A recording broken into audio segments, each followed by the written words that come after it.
Salut YouTube, cette semaine on va traiter du sujet sensible qui est l'argent. Car oui, pour partir au Japon, il faut de l'argent. Je tiens à préciser que je vais vous expliquer la méthode que j'ai utilisée. Ce n'est certainement pas la méthode la meilleure et la plus recommandée, mais si on sait dans quoi on s'engage, ça peut être une méthode plutôt pratique. Pour faire un petit peu le point sur ma situation, à la base je suis un jeune diplômé qui s'est mis à son compte. J'ai pas eu beaucoup de clients, donc c'est pas avec ça que j'ai pu financer ce projet. Au contraire, ça m'a juste suffi à partir en voyage pendant 6 semaines là-bas. Ensuite, j'ai eu la chance d'avoir mes études payées par mes parents, donc il était hors de question de leur demander encore de l'aide pour ces études-là. Je devais donc trouver de l'argent par moi-même. Comme je ne suis plus étudiant, il n'y a aucune bourse qui s'offre à moi et je ne touche pas non plus le chômage. Il y avait juste à la rigueur ma moto que je pouvais vendre pour gagner un petit peu de sous, mais c'était clairement pas ça qui allait payer tout le projet. Du coup, la seule solution qui s'est présentée à moi, c'était de faire un prêt étudiant. Avant de continuer, je tiens encore à préciser que je ne vous incite pas à souscrire à ce genre d'offre. Et si vous le faites, renseignez-vous bien avant de sur quoi vous vous engagez et si vous serez capable de rembourser. Mais si vous souhaitez vous diriger par là, voici du coup mon expérience et mes conseils. Mais il faut savoir que votre banque ne sera peut-être pas capable de vous accorder ce prêt, quel que soit votre moyen de remboursement.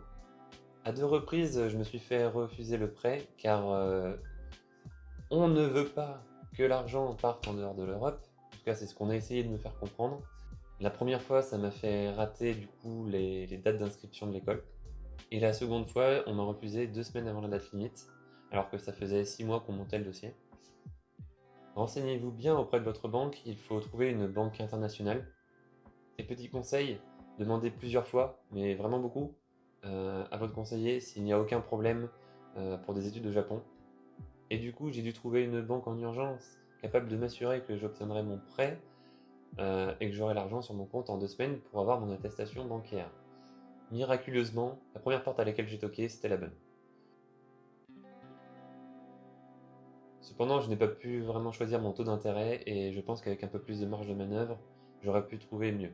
Quoi qu'il en soit, avant de faire ce type de demande, il faut quand même calculer de quoi vous aurez besoin. C'est-à-dire qu'il faut prendre en compte le prix de l'école, de votre logement avec les charges, de vos dépenses en nourriture par mois. Si vous vous donnez un budget de sortie, pensez aussi au forfait de téléphone, d'internet, les billets d'avion, c'est assez cher quand même. Les frais de départ, donc je prends en compte tout ce qui est les valises, les habits, s'il faut racheter un ordinateur, et plein d'autres conneries qu'on ne pense pas forcément. Les frais d'entrée dans le logement, ça coûte assez cher au Japon. Les transports peuvent coûter extrêmement cher. Peut-être réfléchir à investir dans un vélo une fois qu'on arrive. Donc ça, c'était pour les dépenses. Mais il faut aussi réfléchir à combien vous allez gagner.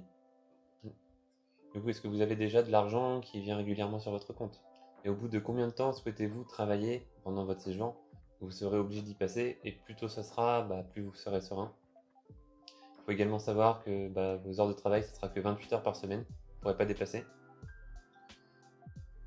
Le conseil que je pourrais donner, c'est également d'avoir une marge de manœuvre. Du coup, déjà, si possible, faites votre prêt en différé. C'est-à-dire que vous commencerez à le payer à la fin de vos études.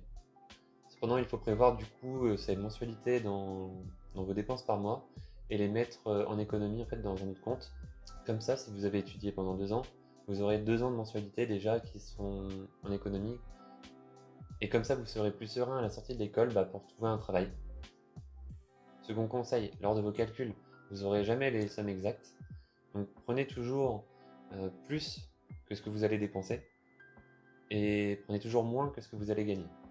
Et moi, j'aime bien rajouter en plus une différence de 100 à 200 euros. Comme ça, j'ai une bonne marge. Je pense dépenser 1000 euros par mois, mais également en gagner 1000 par mois.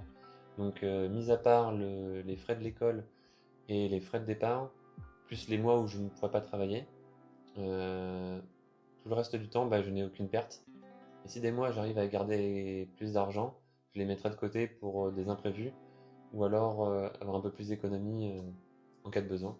Si l'équilibre est maintenu, en tout cas, ce qui est intéressant, c'est que quand le prêt commencera, je pourrais soit rembourser une partie, soit la totalité du prêt, et donc avoir des mensualités beaucoup moins grosses. Et en plus de ça, surtout si j'ai besoin de faire une demande de PVT pour chercher un visa travail, j'aurai encore de l'argent sur mon compte qui me permettra d'avoir une nouvelle attestation bancaire pour faire ma demande de visa PVT. Voilà comment j'ai fait. Évidemment, il me fallait un garant, donc je remercie fortement ma mère qui a pu se porter garante pour moi. Évidemment, il est hors de question que, à cause d'une erreur de ma part, elle paye quoi que ce soit.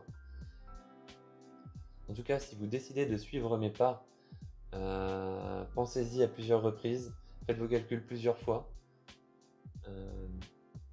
Et surtout, en attendant le départ, mettez vraiment un maximum de côté. Si vous pouvez faire des petits boulots, faites-en. Prenez vraiment un maximum d'argent bonus et ne le comptez pas dans le budget que vous avez prévu à la base. Ça reste du bonus. Voilà. En tout cas, on arrive à la fin de la vidéo. Si ça vous a plu, mettez un petit like. N'hésitez pas à commenter si vous avez des questions, si ça vous a plu justement. Vous retrouverez tous les liens des réseaux sociaux dans la description. Et moi je vous dis du coup à la semaine prochaine sur la chaîne. Bye bye.